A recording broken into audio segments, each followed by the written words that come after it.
สนุกแล้วคุณเป็นป๊อปเบอร์ไหนของกลุ่มฮะโอ้ยสมัยก่อนเขาเรียกว่าอะไรนะ Facebook เพื่อนเต็ม 5,000 นี่ก็เริ่มป๊อปกันแล้วนะถ้ามันจะมีแคปชั่นที่เป็นบทเรียนอะไรสักอย่างจากเหตุการณ์ที่เราต้องกลับเพราะ immigration ไม่ให้ผ่านนะเรารู้สึกว่าเหตุการณ์นั้นมันสอนอะไรชีวิตบ้างจบแล้วเพราะว่ามันเขาเรียกว่า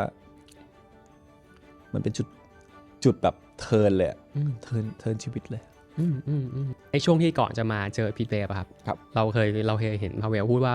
มันจะเลิกหลายทีแล้วใช่มันจะท้อหลายทีแล้วในช่วงเหตุการณ์นั้นอะไรที่ทำอีกเสียงหนึ่งที่บอกว่าเฮ้ยมึงเลิกไม่ได้เขาเหมือนมาเป็นพาร์ทเนอร์ในโปรเจกต์ที่ใหญ่มากแล้วก็เป็นมันจุดเปลี่ยนของชีวิตของเราแล้วก็ทำให้เราแบบได้เดินไปข้างหน้าต่อแล้วก็แฟนคลับก็มาบอกว่าแบบพาเวลดอนเก็บอัพนะอะไรเงี้ยตลอดวันโคตรเจ๋งเลยอะโคตรเจ๋งเลยคือแบบในวันที่เราไม่เชื่อทั้งตัวเองอะแต่มีคนกลุ่มนี้ที่เชื่อเรา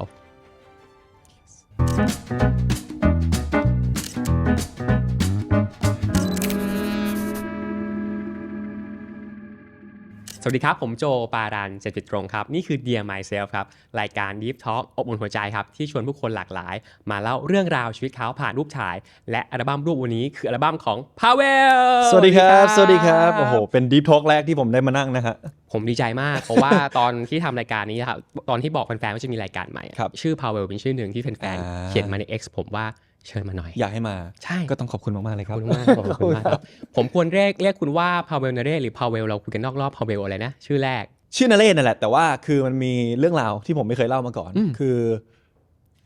แม่ผมอยากให้ผมชื่อน่าจะภาคภูมิครับผมแล้วเหมือนเขาทะเลาะกับพ่อนู่นนั่นแล้วก็พ่อคิดอะไรก็ไม่รู้ไปที่อำเภอหรือสักอย่างเพื่อเปลี่ยนด้วยตัวเองเลยเป็นนเรศโดยที่ไม่บอกแม่ไม่บอกแม่ อันนี้แม่เล่าให้ฟังแล้วรู้อีกทีคือเป็นนเรศแล้วใช่แม่มารู้อีกทีเป็นนเรศแล้วก็นั่นแหละนเรศครับแล้วเราก็รู้จักคุณหาชื่อนี้มาก่อนครับมาตลอดเลยครับคุณพร้อมจะที่พอกับผมนะได้มาคุณอยากคุยอะไรผมคุยได้หมดเลยฮะโอเคพร้อมไหมนะครับอัลบั้มรูปถ่ายครับ Dear Myself เราจะเล่าถึงรูปถ่ายเนาะโชว์อัลบั้มให้แฟนๆเห็นหน่อยนี่ Dear Myself ชื่อรายการของเราแล้วก็ในนั้นจะบรรจุไม่ใช่แค่รูปถ่ายแต่จะบรรจุแคปชั่นชีวิตที่เราให้พาเวลเขียนมาแล้วแล้วก็แน่นอนรูปแรกในอัลบั้มมันจะมักจะเป็นถึงรูปสมัยเด็กๆครับผมแล้วเราบอกพาเวลเราให้โจทย์พาเวลไปครับว่ารูปในวัยเด็กที่รู้สึกว่าเด็กเป็นรูปที่มีความหมายเป็นรูปที่มีความหมายที่บ่งบอกอะไรบางอย่างในวัยเด็กและรูปแรกที่พาเวลส่งมาให้เราคือครับเป็นรูปที่ผมอยู่ที่นิวซีแลนด์แล้วก็ต้องบอกกันว่าผมตอนย้ายไปไม่ได้รู้ภาษาอังกฤษเลยแล้วเหมือนเป็นการย้ายไปแบบว่าตามแม่ผมไปทำงานแล้วก็ไปเวิร์กที่นู่นประมาณสัก2 ปีแล้วเขาก็ให้ผมตามไปตอนนั้นคือแม่ไปเป็นเชฟใช่แม่ไปเป็นเชฟไปเป็น second hand chef ผู้ช่วยเชฟแล้วเขาก็เหมือนมีแผนอยากเปิดร้านเล็กๆเขาก็เลยเก็บเงินก้อนหนึ่งแล้วก็ไปทำงานที่นู่นแล้วก็ชวนผมไปอยู่แต่เป็นการย้ายไปแบบที่ไม่รู้อะไรเลยผมไม่เคยศึกษาเรื่องเกี่ยวกับนิวซีแลนด์ไม่เคยไปมาก่อนแล้วก็ย้ายไปวันแรกก็เข้าโรงเรียนเลยจริงๆมันเป็นความรู้สึกแบบไหนอ่ะคือเรากำลังคิดแทนถึงเด็กอายุเท่านั้นน่ะเราต้องไปในดินแดนที่เราแบบไม่รู้จักมาก่อนภาษาที่เราไม่คุ้นเคยมาก่อนมันไปด้วยมวล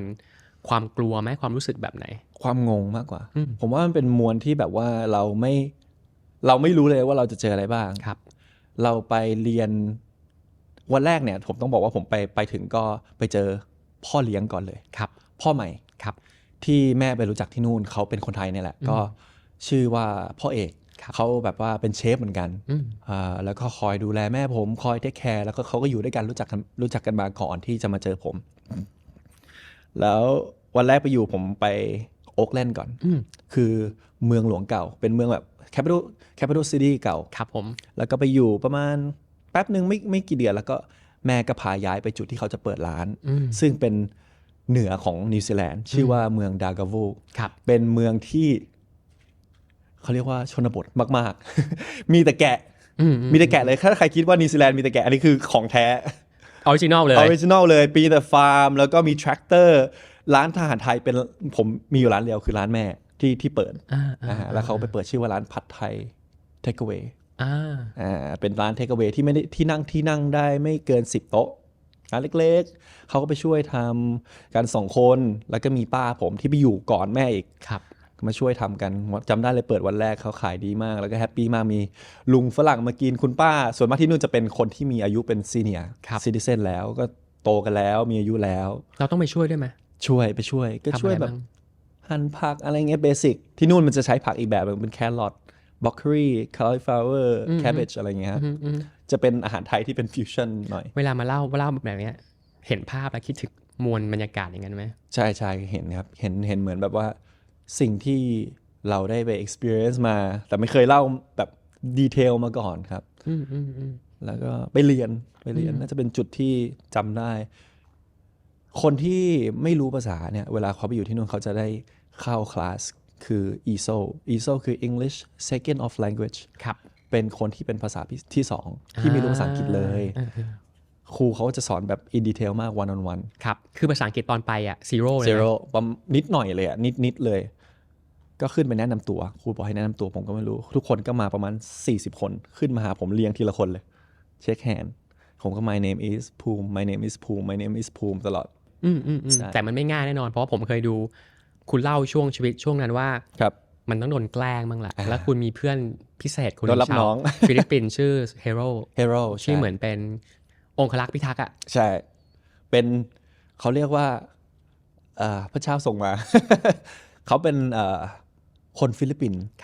ที่โตที่นู่นน่าจะเกิดที่นู่นด้วยเท่าที่ผมจำได้เขา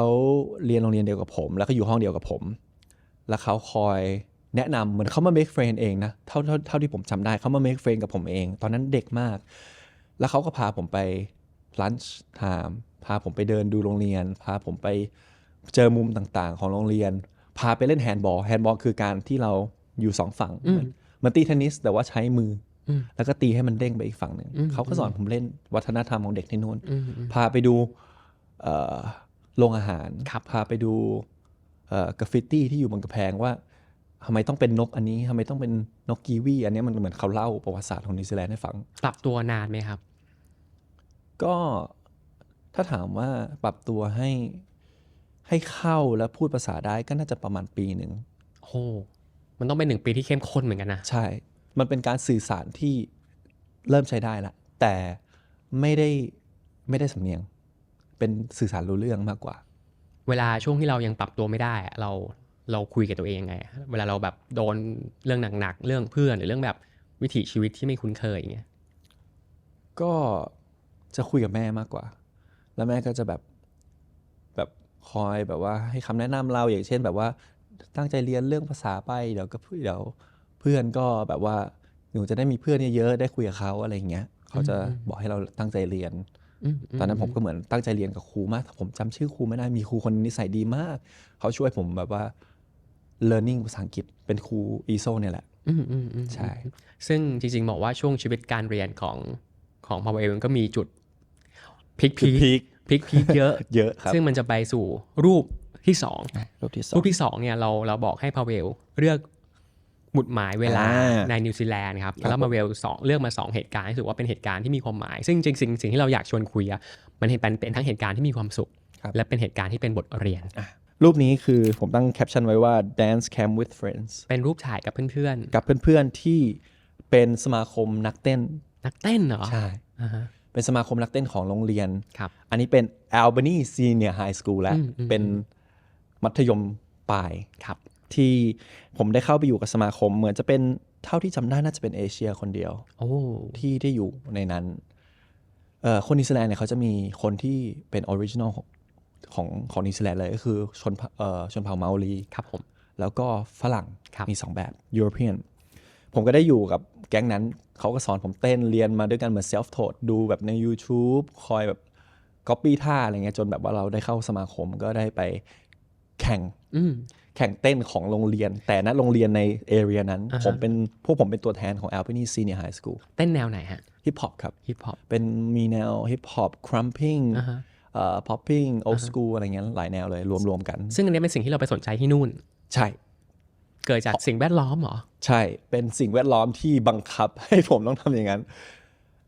พอเข้า Senior High School เนี่ยมันจะมีสังคมของเด็กเคยดูซีรีส์หรือหนังอเมริกันที่มันเป็นแบบMean Girl หรือว่าเป็นแบบ High School Boy ที่แบบ หล่อเราก็อยากเข้ากลุ่มนั้นมีเพื่อนที่แบบว่าเป็นโซเชียลมีเดียสมัยก่อนเป็น Facebook MySpace เป็นช่วงเหมือนหาสร้างตัวตน สร้างตัวตนวัยรุ่นสร้างตัวช่วงนั้น สร้างตัวก็แบบก็ฟีลแบบเราจะทำอะไรดีวะให้เพื่อนแบบว่าเห็นเราก็เนี่ยนั่ง lunch time ทุก lunch time เลยนะผมจะนั่งอยู่คนเดียวดูหน้าคอมดู Brian Puspos เขาเป็นdance choreographer สมัยก่อนเลยที่แบบว่าเก่งมากเป็นคนเอเชียเป็นคนฟิลิปปินส์ผมก็ดู copy เขาจนแบบเราไปเรียนเต้นแล้วก็ได้เข้ากับกลุ่มนักเต้นแสดงว่าต้องเป็นกลุ่มที่ป๊อปปูล่าไหมกลุ่มเนี้ยใช่เหมือนเด็กป๊อปของโรงเรียนเด็กป๊อปของโรงเรียนใช่เราก็แบบเข้าไปในกลุ่มนั้นครับผมสนุกแล้วคุณเป็นป๊อปเบอร์ไหนของกลุ่มฮะโอ้ยสมัยก่อนเขาเรียกว่าอะไรนะ Facebook เพื่อนเต็ม 5,000 นี่ก็เริ่มป๊อปกันแล้วนะเอาขิงกันเลยอันแรกเริ่มเต็มแล้วสมัยนั้นก็เริ่มเต็มแล้วก็ได้รู้จักกับเพื่อนที่แบบเหมือนเป็นไอดอลของโรงเรียนอีกโรงเรียนหนึ่งที่ดังมากแล้วเขาย้ายมาเรียนโรงเรียนนี้ที่หนังอเมริกันภาพในมันเป็นฟิลนี้เลยใช่แล้วคุณบอกที่เป็นบทเรียนคือเรื่องอะไรตะเวนแข่งหรือว่าอะไรฮะตะเวนแข่งถึงเราจะไม่ได้ชนะแต่ว่าเราได้แบบเรียนรู้การที่แบบว่าเราได้ไปทำอะไรที่เป็นไม่ใช่คอมฟอร์ทโซนแล้วกันเป็นอะไรผมเป็น introvert มากๆเลยยิ่งสมัยก่อนถ้าไม่ได้เข้าวงการบันเทิงนี่ยิ่งไปหนักเลย introvert แต่ว่าอยู่กลุ่มเต้นเนี่ยนะใช่ผมถ้าพี่ดูรูปพี่จะเห็นความ lay back ที่อยู่ข้างหลังเขาถ่ายรูปกลุ่มกันผมจะอยู่หลังๆหน่อยแต่ในอีกใจนึงคือเราก็อยากมีตัวตนอยากสู้อยากชอบเต้นด้วยแล้วก็อยากมีเพื่อนด้วยความที่แบ็คกราวด์ตอนเด็กๆตอน primary หรือว่า junior เนี่ยมันจะโดนแกล้งโดนบูลลี่ผมเห็นภาพผมเข้าใจอย่างนี้ถูกไหมมันเหมือนเด็กคนหนึ่งที่ถูกแกล้งและจะพยายามพิสูจตัวเองพยายามพิสูจตัวเองแล้วก็พยายามหาแบบฉันสามารถมีเพื่อนได้พยายาม fit in ด้วยพยายาม fit in ด้วยเพื่อให้ได้อยู่ใน culture ของเขาให้ได้เขาเรียกว่าอะไรลิ้มรสทุกอย่างที่เป็นนิวซีแลนด์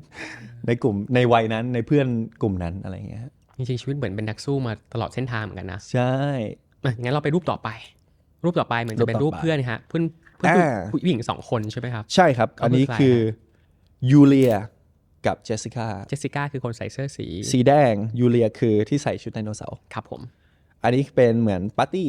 เด็กนิวซีแลนด์ก็จะมีปาร์ตี้เป็นเฮาส์ปาร์ตี้เหมือนในหนังอเมริกานะฮะก็เป็นฟิลนั้นแล้วก็ผมก็จะรู้จักยูเลียตอนอยู่ไฮสคูลเข้าไปสักปี2 ปียูเลียเนี่ยเป็นเด็กป๊อปที่ผมบอกว่าเขาย้ายมาจากโรงเรียนนึงทุกคนคือแบบว่าหลงไหลเขามากแล้วคุณหลงไหลไหมฮะก็มีหวั่นไหวนิดนึงเมื่อก่อนแต่เขาเป็นเพื่อนผมแล้วก็เขาเหมือนแบบเป็นแบบเด็กแบบเขาเรียกว่าอะไรไอดอลของ Facebook สมัยก่อนเราก็ได้รู้จักเขาตีสนิทเขาเพราะว่าเขาชอบเต้นผมเป็นเหมือน dance partner ของเขาสมัยนั้นแล้ว2 คนนี้มีความหมายคุณยังไงฮะพอเรามาเปิดอัลบั้มรูปเมื่อวันที่พาเวลเดินทางมาถึงวันเนี้ยเราคิดถึงเรื่องราวอะไรของ2 คนนี้หรือเพื่อนใน2 กลุ่มนี้ก็พอย้ายออกมาจากโรงเรียนเก่าที่เป็นแบบ primary สมัยยูดากาโวพอย้ายมาโอ๊คแลนด์เนี่ยก็จะเป็นเพื่อนกลุ่มนี้แหละที่คอยพาผมไปทำนู่นทำนี่คอยพาไปเต้นไปเรียนด้วยกันไปเที่ยวด้วยกันเสาร์อาทิตย์ก็ไปเดินมอสมัยก่อนเด็กมันจะเดินแบบห้างไปด้วยกันทำอะไรด้วยกันไปทะเลไปอะไรอย่างเงี้ยครับแล้วถามงี้ได้ไหมว่าคือชีวิตมันเป็นชีวิตนักเรียนนอกคนหนึ่งจริงก็เหมือนกับเป็นคนท้องถิ่นไปแล้วคุณอยู่มานานมากๆฮะแต่ว่าอะไรที่ทำให้แบบเวลาการเข้าห้องเรียนมันลดลงจนพาเวลเคยเล่าว่าสุดท้ายแล้วเอกเรชั่นต้องเชิญกลับเมืองไทยถูกไหมเพราะว่าเวลาการเรียนไม่พอมันเกิดจุดอะไรในชีวิตอะไปไฮสคูลมันก็จะเริ่มมีความแบบเริ่มป๊อปเกิน Facebook เริ่มเต็มละตอนนี้ก็เริ่มติดเที่ยวแล้วก็ผมเรียนดิโพลมาเหมือนน่าจะเป็นถ้าเป็นไทยนี่น่าจะเป็นวิชาชีพก็เป็นเหมือนหลังไฮสคูลผมเรียน IT Computer Science เรียนเกี่ยวกับแบบว่าเทคโนโลยีโคดิ้งอะไรเงี้ยทำเกี่ยวกับอินเทอร์เน็ตอะไรทุกอย่างที่เกี่ยวกับคอมพิวเตอร์ที่จริงผมชอบมากนะทำได้ดีด้วยแต่แค่เข้าเรียนไม่พอเพราะว่าติดเที่ยวแก๊งนี้ด้วยแล้วก็แก๊งผู้ชายแพทริกเพื่อนชื่อแพทริกซึ่งเป็นแฟนกับยูเลียใช่แล้ววันนั้นเราเที่ยวโหดแค่ไหนก็โหดอยู่แบบว่าก็ผมทำงานหลังเลิกเรียนโรงเรียนเลิก บ่าย 3ผมจะพัก1 ชั่วโมงแล้วก็ไปทำงานประมาณ5 โมงทำงานที่ร้านอาหารไทยทำเป็นล้างจานแล้วก็เป็นหั่นผักและตอนหลังที่มาทำแบบนานๆจริงๆก็คือเสิร์ฟเด็กเสิร์ฟทำประมาณอยู่นู้นก็ทำ5 ปีเลยนะก็จะเก็บเงินส่วนนั้นเพราะว่าค่าเช่าเนี่ยแม่จ่ายอยู่แล้วอันนั้นเป็น weekly ที่นู่นมันจ่ายเป็นอาทิตย์แม่ก็ช่วยผมก็อยู่กับเพื่อนไม่ได้อยู่กับแม่เช่าบ้านกันแล้วก็แชร์กันพอเงินได้มาจากการที่ทำงานผมก็ซื้อเสื้อผ้าแฟชั่นนู่นนี่นั่นแล้วก็ไปเที่ยวเราก็เหมือนจะมี supply ตรงนั้นที่ทำให้เราได้ fulfill ความแบบ naughty ในวัยเด็กอะไรเงี้ยแต่วันนั้นในวันที่เราต้องรู้ตัวต้องกลับเมืองไทยแล้วอะมันเฮิร์ตไหมใช่มันเหมือนเป็นจุดเปลี่ยนแล้วกันจุดเปลี่ยนที่ทำให้ผมตั้งใจเรียนมากขึ้นเยอะเลยฮะแล้วก็รู้ถึงแบบว่าความทรมานของแม่ที่เขาแบบไปหาเงินมาให้เราเรียนไปยืมคนอื่นมาอะไรเงี้ยต้องเป็นหนี้เราจำได้เราที่พาเวลเคยเล่าว่าแม่ต้องไปกู้เงินใช่ส่งเรียนใช่ตอนนั้นก็แพงอยู่เพราะว่าเป็นโรงเรียนแบบโดยตรงของ IT เลยที่อยู่ในโอ๊คแลนด์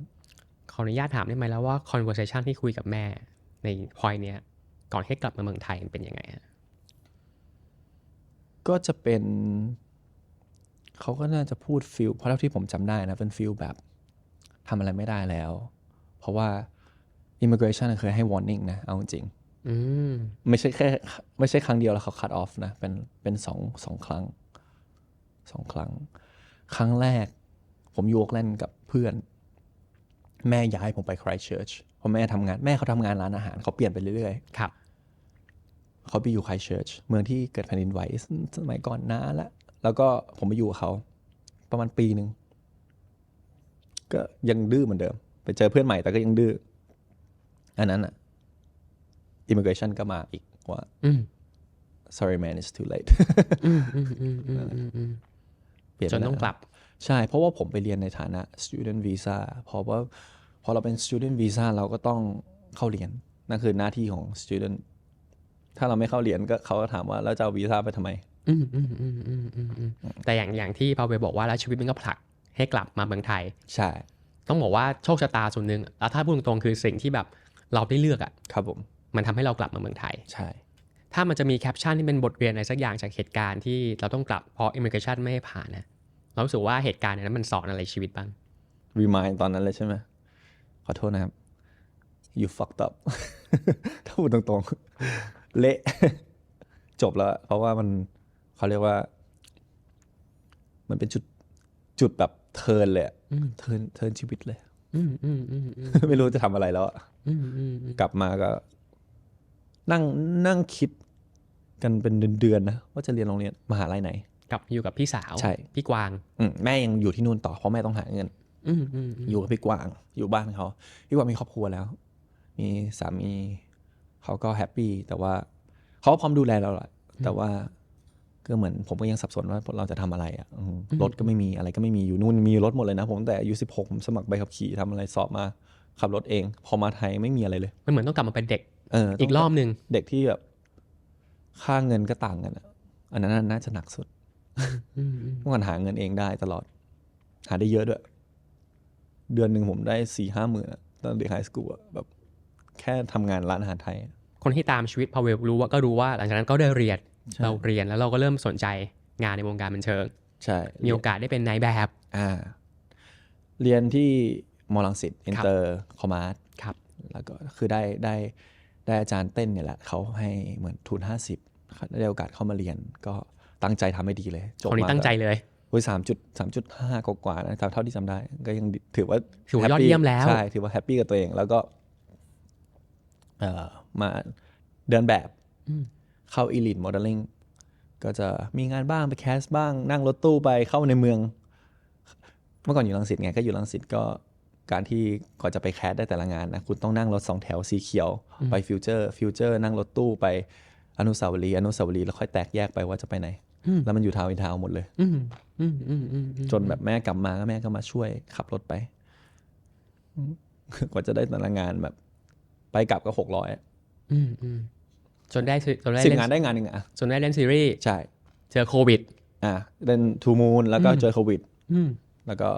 จะเลิกละไปเล่นไวบ้าความฝันของโมโนก็จะเลิกละลองมาแคสของพี่ชอตดูมีคนเรียกมาได้เข้ามาอยู่กับเชนประมาณ2 เดือน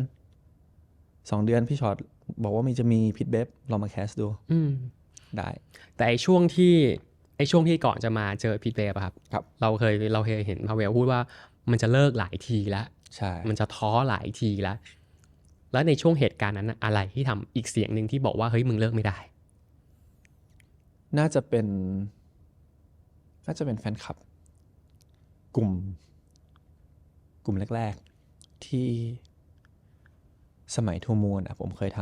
ำตอนที่โควิดมาก็จะนั่งไลฟ์สตรีมกันเป็นปีแล้วพี่2 ปีนั่งไลฟ์เล่นเกมก็จะมีกลุ่มอินเตอร์แฟนกลุ่มคนไทยครับก็จุกนึงที่คอยแบบว่าโดเนทให้ใน Twitch คอยซัพพอร์ตแบรนด์เสื้อผ้าอะไรอย่างเงี้ยก็อยู่รอดมา2 ปีแล้วเขาบอกว่าไปลองแคสนู่นนี่นั่นดูดิเพราะไปลองนู่นนี่นั่นก็ไปลองมาแล้วเหมือนแบบว่าเราคิดอยู่ว่าจะทำยังไง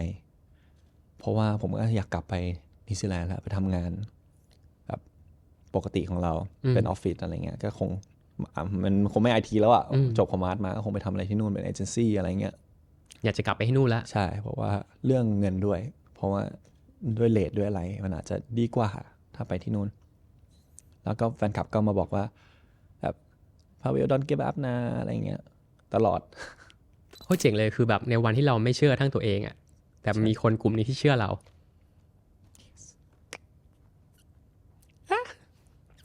นั่นแหละ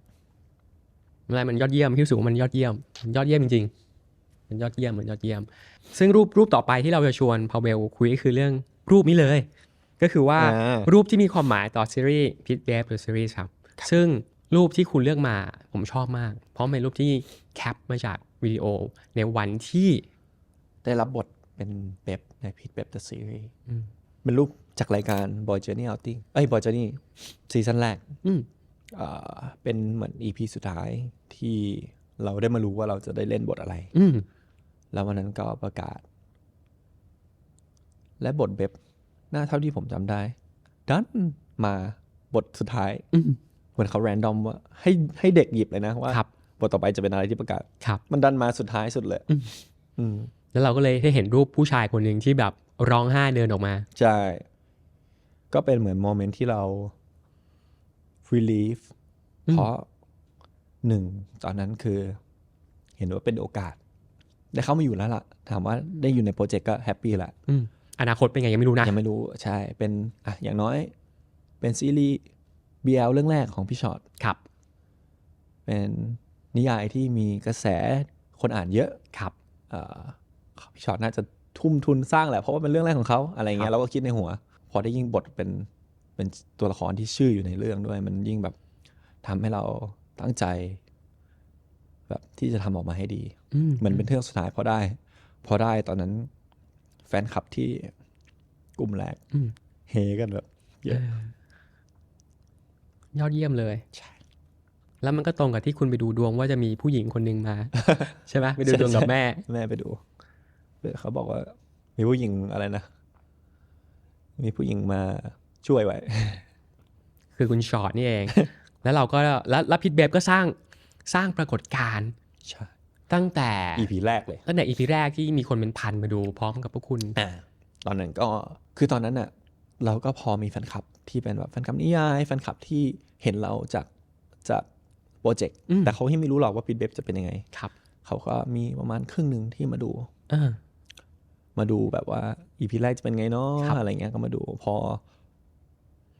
ตอนนั้นผมไม่ค่อยเซลล์ตัวเองมาตลอดเพราะว่าผมเป็นคนไทยแบบ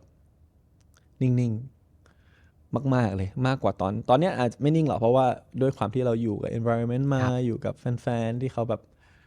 ทำให้เราแบบซอฟต์ลงอะไรเงี้ยเมื่อก่อนมันเป็นอย่างนั้นแล้วก็แบบไม่เชื่อในตัวเองว่าจะมีแฟนคลับได้ยิ่งแฟนคลับเอเชียคนไทยอะไรเงี้ยยิ่งแบบเขาไม่น่าจะชอบไทป์เราหรอกทำไมคิดอย่างนั้นด้วยลุคของผมมันดูแบบสมัยก่อนนะมันดูแบบฮาร์ชด้วยแหละแบบเข้าถึงยากอะไรเงี้ยมันหน้านิ่งๆ หน้าเวียงฝรั่งเรียกว่า resting bitch face อะไรเงี้ย เป็นฟิลนั้นใช่แต่พอซึ่งวันตอน EP แรกก็ยังไม่ค่อยมีนะแต่พอออนไปเสร็จอะเขาจะให้แฟนคลับลงมาคุยกับพวกเราได้แป๊บหนึ่งเหมือนมันรวมคนเล็กๆครับมีคนไทยเดินมาหาผมเต็มเลยเก่งมากผมก็เหมือนเป็นจุดเปลี่ยนแล้วแบบอันเนี้ยแล้วแบบว่าเราทำให้เขาได้เห็นแบบผลงานของเราอะไรเงี้ยแล้วมันแป๊บเดียวนะชีวิตคุณวิ่งมา2 ปีจากภาค1สู่ตอนนี้มันเป็นภาค2ใช่ซึ่งตอนที่เราคุยกันเนี่ยน่าจะเป็นช่วงที่ซีรีส์ภาค2ตอนนี้กำลังออนเข้มข้นมากๆใช่ใช่วันนี้ออนกำลังเข้มข้นมากๆผมถามแบบด้วยความที่แบบมันเป็น2ภาคนะฮะคุณเติบโตไอ้2ภาคเนี้ยพิทเบฟมันทำให้คุณเติบโต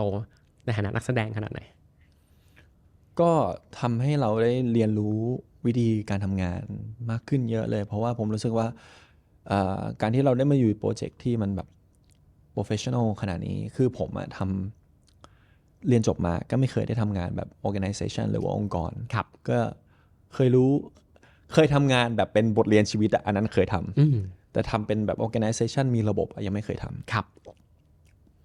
อันนี้เหมือนเป็นจุดแรกที่ผมได้ทำแบบจริงจังมากๆก็เหมือนทำให้เราโตขึ้นในฐานะแบบว่าเป็นผู้ใหญ่แล้วก็การทำงานแล้วก็โตขึ้นในทางการแสดงด้วยสามารถแสดงได้ดีขึ้นในซีนต่างๆแล้วมันยิ่งต่อยอดไปถึงเรื่องหน้าด้วยสิงสาราใต้อะไรเงี้ยอีกคนหนึ่งที่เราจะไม่พูดถึงไม่ได้เลยคือพาร์ทเนอร์ที่เติบโตมาด้วยกันครับผมภูน้องภูนะครับเจอเขาตอนอายุ19ตอนนี้ก็อีกไม่นานจะ22แล้วน่าจะ22แล้วเราให้คุณส่งรูปภาพที่คุณรู้สึกเป็นภาพคู่ที่แฟนคลับอาจจะไม่เคยเห็นไม่มีโอกาสได้เห็นแต่รู้สึกว่าเป็นภาพสำหรับพาเวลเป็นภาพที่มีความหมายและรูปที่พาเวลส่งมาให้ก็เป็นรูปนี้น่าจะยังไม่เคยเห็นนะฮะเป็นแคปชั่นว่าอะไรครับ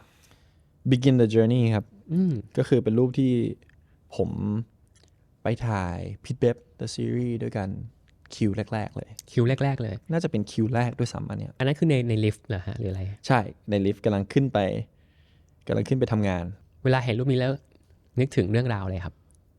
น่าจะนึกถึงจุดเริ่มต้นแล้วกันที่พวกเรา2 คนก็ยังไม่รู้ว่าจะเป็นยังไงแล้วก็ความสัมพันธ์ก็ยังไม่ได้สนิทขนาดนี้ถามว่าสนิทไหมก็สนิทแต่คงไม่ได้เท่าขนาดนี้เพราะตอนนั้นก็รู้จักกันแล้วก็เวิร์กช็อปด้วยกันอะไรเงี้ยก็ไว้ใจกันเพื่อแบบทำงานโปรเจกต์นี้แต่ว่าเหมือนยังไม่ได้อยู่ด้วยกันมานานถึงขนาดเนี้ยยังไม่ได้ใช้ชีวิตทุกวันใช่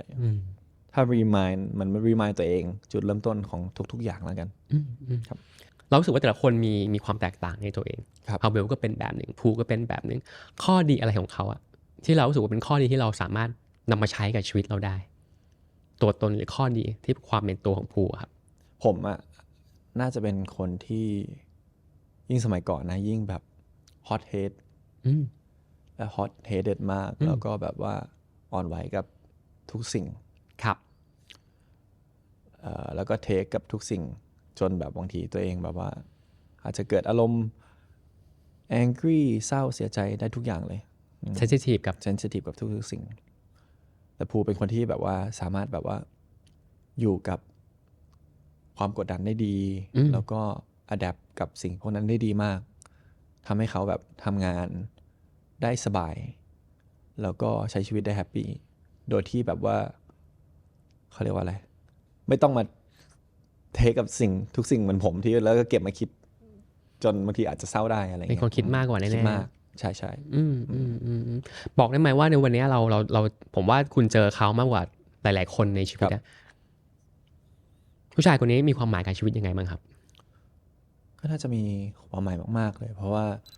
เขาเหมือนมาเป็นพาร์ทเนอร์ในโปรเจกต์ที่ใหญ่มากแล้วก็เป็นมันจุดเปลี่ยนของชีวิตของเราแล้วก็ทำให้เราแบบได้เดินไปข้างหน้าต่อที่เมืองไทยด้วยแล้วก็ได้อยู่ต่อกับแฟนๆทุกคนแล้วก็เหมือนเปลี่ยนทุกอย่างให้มันไปอีกดิเรกชันหนึ่งเลยเพราะถ้าเขาไม่เข้ามาก็จะเป็นอีกดิเรกชันหนึ่งอยากขอบคุณเขาที่แบบว่าคอยตั้งใจที่จะพัฒนาตัวเองไปด้วยกันเพื่อแบบว่า ปรเจกต์ดีๆเข้ามาโอกาสดีๆเข้ามาทำให้ดีทำให้เต็มที่ที่สุดแล้วก็ทุกวันที่แบบว่าเราเหนื่อยเขาก็คอยแบบว่าซัพพอร์ตแบบ feeling ของเราเป็นคนเดียวที่แบบว่าเขาเรียกว่าอะไร positive ได้ตลอดแล้วก็ตั้งใจทำทุกๆอย่างให้มันแบบออกมาได้ดีบรรยากาศดีอะไรเงี้ยครับเราคุยเรื่องความฝันและอนาคตกันบ้างไหมฮะก็น้องก็คุยกับผมนะครับก็เรื่องพวกเขาก็อยากเป็นเหมือนศิลปินหรือว่านักแสดงหน้าเก่าที่เขาพูดตลอดแฟนก็น่าจะรู้เป็นแบบว่าคนที่ทำผลงานให้คนได้รับชมในฐานะนักแสดงแบบโปรเฟชชั่นอลแล้วก็แบบว่ามีคนรู้จักในวงการแล้วก็ยอมรับกับผลงานของเขาอะไรเงี้ยครับแล้วความฝันของพาเวลล่ะความฝันของผมเหรอก็น่าจะมันมี2 อันแหละสิมันมีทั้ง long term กับณปัจจุบันก็น่าจะทำให้เราได้มีโอกาสเล่นซีรีส์หรือว่าหนังเมืองไทยสักเรื่องได้ไปเอเชียสักเรื่องหรือว่าไปภาษาอังกฤษสักเรื่องหนึ่งครับได้ทำพวกนั้นอยากทำมากๆแล้ว long term ก็น่าจะเป็นอันนี้ผมว่าน่าจะทุกคนนะ financial stability อิสระทางการเงินใช่ให้กับครอบครัวแล้วก็ผมตอนนี้แม่เขาย้ายกลับมาอยู่ไทยแล้วเกษียณแล้วก็แฮปปี้อันนี้คือเหมือนเป็นสเต็ปหนึ่งเพราะว่าช่วงตั้งแต่ครั้งแรกๆที่คุณเริ่มพิทเบฟอ่ะคุณพูดว่าคุณจะเลี้ยงแม่ให้ได้ใช่วันนี้ทำได้แล้วเขาก็แฮปปี้แล้วได้อยู่ไทยใช้ชีวิตของเขาสบายไม่ต้องห่วงอะไรส่วนลองเทอมผมก็คงอยากทำอะไรหลายๆอย่างมากกว่าแสดงด้วยในฐานะ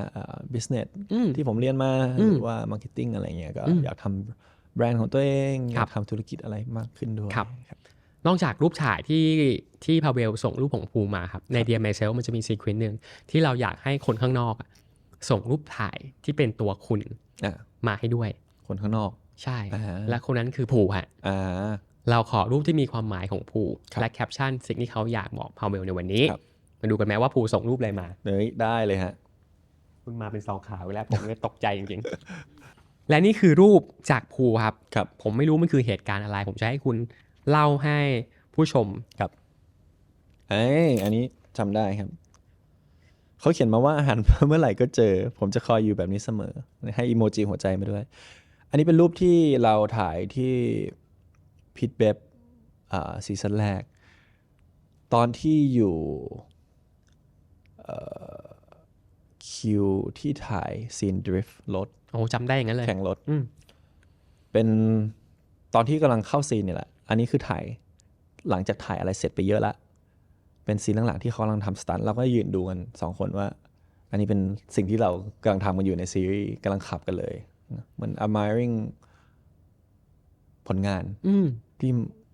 พูดกันว่าแบบถ้าแฟนๆได้เห็นซีนนี้น่าจะว้าวมากอะไรอย่างเงี้ยจะเป็นแคปชั่นที่น่ารักนะใช่หันมาเมื่อไหร่ก็เจอผมจะคอยอยู่แบบนี้เสมอรูปต่อไปครับเรากำลังพูดถึงคนที่มีความหมายกับชีวิตคุณที่พาเวลเล่าไปแล้วส่วนหนึ่งครับซึ่งเป็นรูปของคุณแม่และพี่กวางรูปของคุณแม่เนี่ยซึ่งตอนนี้พาเวลกำลังเปิดเขียนแคปชั่นว่าอะไรนะคุณแม่เขียนว่ามัมมี่แล้วก็เป็นหัวใจครับอันนี้เป็นรูปตอนเด็กๆที่ผมอยู่ไทยแล้วก็ยังอยู่ที่บ้านเก่าบ้านแรกที่ผมจำได้เลย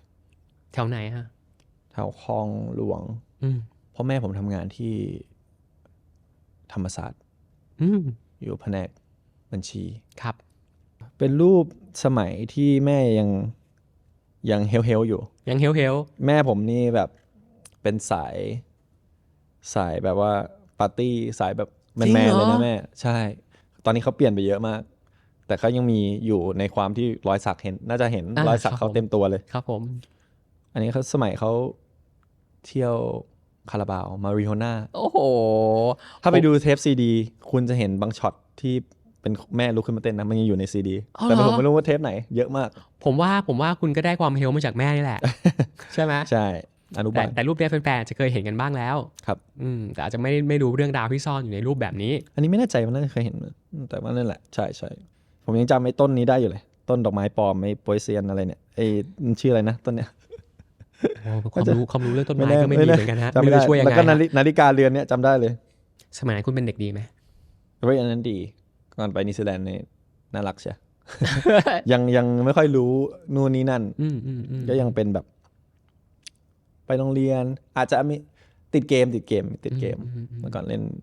เคาน์เตอร์โยกังอะไรเงี้ยโอ้บางย่าผมยังทันเคาน์เตอร์ใช่ไหมผมยังเป็นเด็กรุ่นเดียวคุณได้อยู่ ใช่เล่นรูปถ่ายรูปเป็นรูปแบบพี่กวางรูปต่อไปพี่กวางซึ่งโอเคแหละพาเวลเคยเล่าแล้วว่า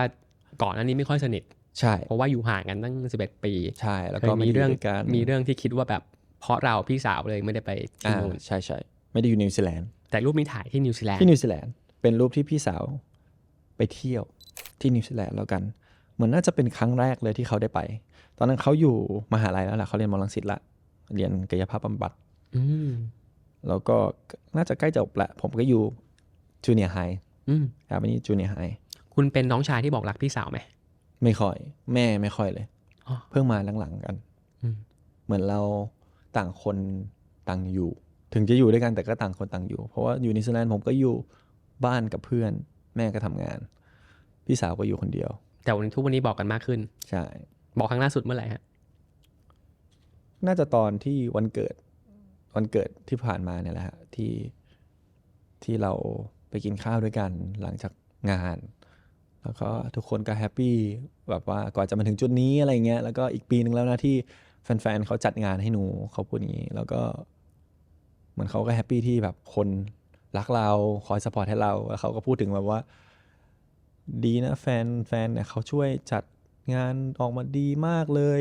รวมตัวกันโหไม่ว่าจะกี่ประเทศเขาประสานกันได้ไงทำออกมาได้ไงขนาดนี้ใช่แม่เขาก็แฮปปี้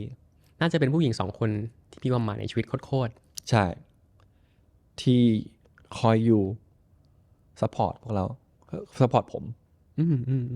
ตอนนี้พี่สาวก็แฮปปี้ละเหมือนแม่เลยใช่และแน่นอนรูปต่อไปคือรูปที่มีความหมายมากๆและคุณพูดถึงพวกเขาตลอดเส้นทางการดีฟทอล์กในวันนี้เราบอกพาเวลว่าเป็นภาพถ่ายของแฟนคลับที่เป็นพลังให้คุณทุกครั้งที่ได้ดูครับพี่จำได้ว่าตอนที่เราก่อนจะเริ่มถ่ายพิทเบฟซีรีส์เนี่ยพาเวลเคยเล่าว่าเวลาเรามาที่ตึกเราเห็นแต่แฟนคลับของคนอื่นใช่ เรายังไม่มีแฟนคลับของตัวเองมีก็น้อยมากแค่กลุ่มคนใหม่ก็น้อยหรือว่าคนกลุ่มเดิมๆจากเดือนก็มาช่วยซัพพอร์ตบ้านสมัยนั้นที่ทำสมัยนั้นก็มันยังตามผมมาช่วยผมจนถึงทุกวันเนี่ยแต่วันนี้ปริมาณความรัก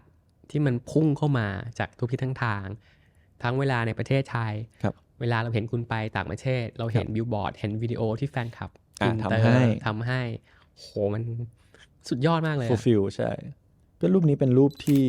ผมเขียนไว้นะเอา support ก็คือเป็น support ของพวกเราเนี่ยแหละแก๊งพิทเบฟที่จริงรูปนี้เป็นรูปที่งานแฟนมีตของไทยงานแฟนมีตพิทเบฟมันเป็นวันที่เราได้เห็นแฟนคลับมารวมตัวกันเยอะมากเพื่อดูผลงานหลังจากที่เราออนพิทเบฟไปแล้วมันก็เหมือนทำให้เราได้รู้ว่าแบบมีคนซัพพอร์ตเราเยอะจากเรื่องนี้มากๆแล้วเขาก็เห็นถึงสิ่งที่เราพยายามทำกันมาตลอดกี่ปีเนี่ยถ้าให้ย้อนไปอีกอันหนึ่งก็คือเป็นรูปที่ผมกับน้องภูไปที่ MBK ตอนนั้นเหมือนมีแฟนคลับเขาทำโปรเจกต์ให้ที่ MBK เป็น LED screen เหมือนนัดกันไปดูแล้ววันนั้นก็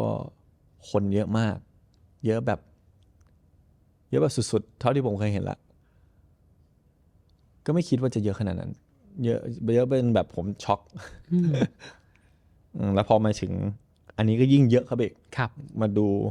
แฟนมีตของเราคอนเสิร์ตของเราถ้าต้องบอกอะไรพวกเขาอยากบอกว่าผมน่าจะขอบคุณเขามาตลอดแล้วล่ะแล้วก็อยากขอบคุณเขาไปเรื่อยๆที่แบบว่าคอยซัพพอร์ตไม่ว่าจะเป็นแฟนคลับกลุ่มไหนมาจากไหนอยู่ที่ไหน ไม่ว่าจะเป็นสมัยแรกๆเพิ่งมารู้จักครับผมไม่เคยเจอกันเคยเจอกันมางานคอยซัพพอร์ตก็อยากขอบคุณทุกๆแรงผลักดันแล้วกันที่เขาทำให้ไม่ว่าจะเป็นรูปแบบไหนแต่ละคนเขาที่ทำได้แล้วก็ผมก็จะตั้งใจแล้วกันทำผลงานออกมาให้ดีตลอดแล้วก็พยายามทำเป้าหมายที่ผมตั้งไว้ทั้ง short term กับ long term ไม่ว่าจะเป็นแบบว่าเขาเรียกว่าสมมติอีกหน่อยอาจจะอีกนานเลยแต่ว่าถ้าผมต้องไม่อยู่ในวงการอะไรเงี้ยก็ยังอยู่กับผมได้ผมก็คงแบบอัปเดตชีวิตตัวเองบนแบบโซเชียลมีเดียเหมือนเดิมครับแต่มันคงอีกนานแต่แค่อยากให้เขารู้พี่ว่ามันเป็น2ก้อนเว้ยคือก้อนหนึ่งคือก้อนแรกนะพี่รู้สึกว่าไอ้ผู้ชายที่เคยไม่มั่นใจตัวเองอ่ะมันเดินทางมาไกลมากนะกว่าจะมานั่งตรงนี้ครับมันไม่ใช่ผู้ชายคนเดิมแล้วว่าไก่ก้อนนึงคือก้อนที่แบบว่าเราไม่รู้หรอกว่าความฝันข้างหน้าอย่างที่พาวเวลบอกว่าไม่มีใครรู้ว่าทำงานวงการนานแค่ไหนมันมีคนใหม่เกิดขึ้นทุกวันแต่ในวันนี้ไอ้ความรักที่มันอยู่ด้วยโคตรสำคัญใช่เหมือนแบบว่าแล้วก็เขาเรียกว่าอะไรถ้าชีวิตมันต้องเดินไปข้างหน้าก็เหมือนแบบพาเข้าไปอีก chapter หนึ่งแล้วกันอย่างน้อยก็เราก็มีอินเทอร์เน็ตที่ทำให้เราได้อยู่ด้วยกันไม่ว่าผมจะอยู่ไทยหรือไม่อยู่ไทยเราไม่รู้หรอกว่าสิ่งที่คุณบอกวันนี้ planning ของคุณในชีวิตมันจะเป็นยังไงใช่แต่เราก็เชื่อว่ามันจะมีคนที่คอยเกาะ chapter คุณไม่แน่ในกลุ่มก้อนแฟนคลับของคุณเราก็เป็นเพื่อนที่คอยอัปเดตชีวิตด้วยกันก็ได้เนี่ยแฟนคลับมือถึงตอนนี้เขายังไม่ได้จะหนีพวกคุณไปไหนนะฮะ แต่ว่าชีวิตมันคือปริศนาใช่ชีวิตมันคือปริศนารูปสุดท้ายที่เราจะถ่ายคุณจริงๆมันจะเป็นรูปถ่ายที่ผมอยากจะถ่ายคุณใหม่นะแล้วก็รายการนี้มันคือ Dear Myself คือสวัสดีตัวฉันครับเราเลยอยากให้คุณอยากบอกอะไรตัวเองหลังจากที่เรา Deep Talk กันไปทั้งหมดเนี่ยสิ่งที่คุณรู้สึกว่าอัลบั้มนี้สิ่งที่ฉันจะเขียน Dear Myself ฉันจะบอกตัวเองว่าสิ่งที่พาเวลอยากบอกตัวเองในวันนี้คืออะไรฮะก็น่าจะเป็น when you think something is gonna work it will work and just do it don't overthink don't overanalyze just do it before it's too late ซึ่งมันเป็นสิ่งที่คุณทำมาตลอดจริงๆนะสิ่งที่คุณลุยเส้นทางชีวิตคุณมาตลอดเลยแค่ทำมันเหมือนตอนนี้ที่พิทเบฟภาค2กำลังออนอยู่ฮะผมก็ต้องแวะมาขายของให้คุณเพราะว่าคุณ PR เขามองหน้าผมแบบว่า มาหรือยังคำนี้มาหรือยังพิทเบฟ2พูดถึงมันหน่อยฮะก็เป็นอีกหนึ่งโปรเจกต์แล้วกันที่ต่อยอดมาจากพิทเบฟซีซั่นแรกเป็นจุดเปลี่ยนของชีวิตเหมือนพวกเราก็ตั้งใจทำให้มันออกมาเต็มที่ที่สุดเท่าที่จะทำได้แล้วก็พยายามเหมือนใช้โอกาสเนี้ยต่อยอดไปข้างหน้าให้มีโอกาสมากขึ้นซึ่งในปีนี้หรือปีหน้ามันก็จะมีโอกาสเข้ามาอีกทั้งที่เข้ามาแล้วแล้วก็ที่เรายังไม่รู้ทำทุกๆ opportunity ที่ได้เข้ามาให้ดีที่สุดเสมอไปไม่ว่าจะเป็นเล็กใหญ่แค่ไหนก็เหมือนที่ผมบอกอย่า over analyze just do it เราว่าวันนี้คนแฟนๆน่าจะได้รู้จักคุณเยอะขึ้นนะใช่หลายบทสนทนาบางคนก็อาจจะไม่ได้ลงแบบไม่เคยเห็นมาก่อนด้วยเพราะบางคลิปก็แบบเก่ามากแล้วเพราะฉะนั้นครับวันนี้ขอบคุณพาเวลมากๆเลยนะที่มาเป็นแขกรับเชิญ Dear Myself ครับผมชอบมากๆแล้วก็ดีใจที่คุณมานั่งตรงนี้ตัวนี้หวังว่าจะมีโอกาสคุยกันอีกได้ในอีกหลายรูปเรื่องราวในอนาคตมันอาจจะเป็นมีอีกเยอะเลยใช่ไหมมันอาจจะเป็น chapter ใหม่ๆ chapter ที่คุณวางแผนไว้แล้ว chapter ถึงคนสำคัญอื่นๆในชีวิตหรือว่าเป็น prediction ในอนาคตก็ได้หมดคุณนัดผมไว้แล้วนะ ได้คุณนัดผมไว้แล้วนะได้ครับแค่เชิญมาโอเคได้เลยครับสำหรับผู้ชมDear Myself ครับวันนี้ขอบคุณที่ติดตามรายการตั้งแต่ต้นจนถึงตอนนี้หวังว่าพวกคุณจะมีความสุขกับพาเวลเหมือนที่ผมมีความสุขในวันนี้มากๆเป็นบทสนทนาที่ยอดเยี่ยมนะครับผมแล้วก็อย่าลืมกดไลค์กดแชร์กด subscribe รายการแล้วก็ช่องแพลวแม็กนะครับแล้วก็ถ้าใครอยากฟังแบบเสียงนะครับสามารถกดหาใน Spotify SoundCloud แล้วก็ Apple Podcast พิมพ์ว่าแพลว Podcast นะครับแล้วก็กลับมาเจอกันในทุกๆครั้งของรายการนี้วันนี้นะครับผมขอบคุณฟิโลโมล่านะครับที่มอบเฟอร์นิเจอร์ในการเก้าอี้ให้เรานั่งคุยในวันนี้นะครับพาเวลครับผมแล้วมาคุยกันใหม่ขอบคุณครับพี่โจขอบคุณมากๆครับขอบคุณครับชอบมากๆ Thank you ครับเจอกันครับสวัสดีครับ When you think something is gonna work it will work and just do it don't overthink don't overanalyze just do it before it's too late